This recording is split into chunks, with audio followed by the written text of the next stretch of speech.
Cadenación por ellas, ¿qué significa para ti estar esta noche aquí?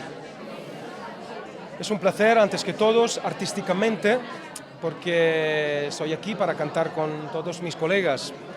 Como ser humano, soy aquí para decir que, antes que todos, de frente a la vida, somos todos iguales.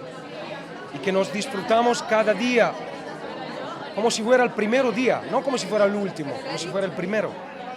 Y es necesario agradecer todos los días, porque a veces la vida puede hacer un cambio y de frente a este cambio somos todos iguales.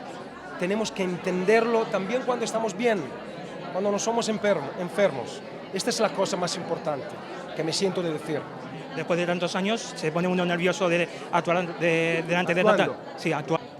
Antes que subir en el stage, siempre tengo mi corazón que es se pone veloz, siempre.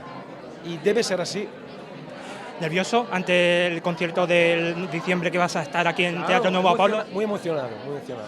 No veo la hora, sinceramente, porque pasaron muchos años del concierto en vivo y no veo la hora y nos espero todos el 2 de diciembre en Teatro Nuevo Apolo. Vaya citazo, ¿te lo esperabas? ¿Sabes qué? Yo no lo espero, no, lo imagino, pero espero que sea, pero es difícil imaginárselo. Yo siempre me pongo con ojos abiertos de frente al éxito o a la gente y su gusto, ¿no? Soy muy contento de esto. Desearte mucha suerte, Nick, y muchas gracias. A ti, chao.